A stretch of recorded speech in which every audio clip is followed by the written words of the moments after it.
Hi there Vernon students, this is Mr. Lang, and this is an instructional video on how to create a shared folder within Google Drive that you can share with your teachers so that any files you place within the folder will be automatically shared with your teachers and you won't have to share every individual file.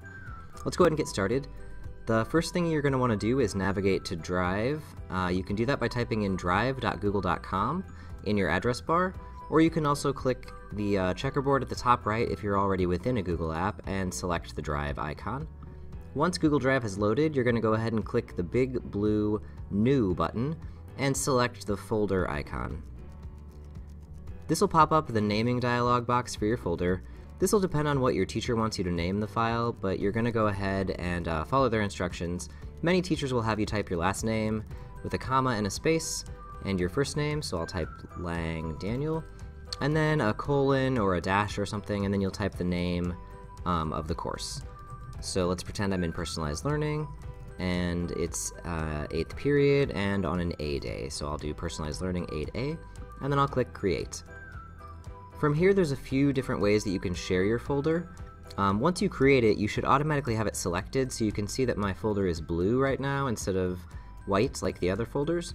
While that's selected, you can go ahead and click the share icon up here, and that will bring up the sharing dialog box. You can also right-click the folder, and that'll bring up the menu here, and share is one of those options.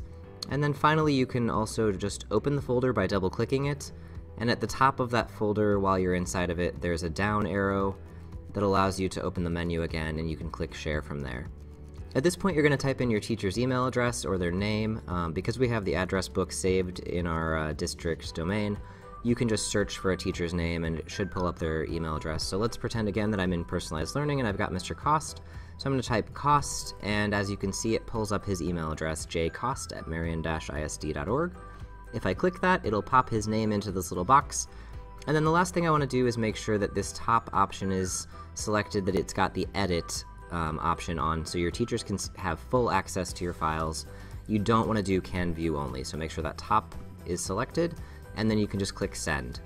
That'll share the folder with your teacher, and it will also send them an email letting them know that you've shared it. To add files to your folder, you can do that a couple of different ways. The easiest way to do that is to open your folder so that you're inside the folder and then create the file within the folder. So if you go ahead and do that, I'm already in my folder, so I can click Google Docs. It'll ask you if you're sure you want to create a file within a shared folder, and that's the whole point of what we're doing, so you're going to click Create and Share. That'll open up the Google Doc, and you can title it, you can type whatever you want in it, and that will be automatically shared with your teacher, so they'll be able to see the file as you update it. This is just a sample, and then I can close it. It should save automatically, and that document is within my folder. The other way that you can do that is if you already have a file, or if you created it outside of your Drive folder, you can just drag it right into your folder. So let's say I have another sample file.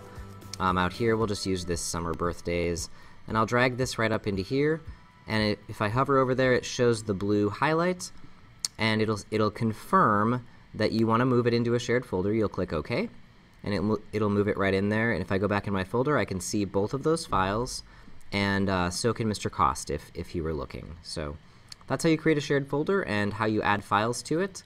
If you have any questions, you can ask your teacher. Otherwise, that should be all you need to know.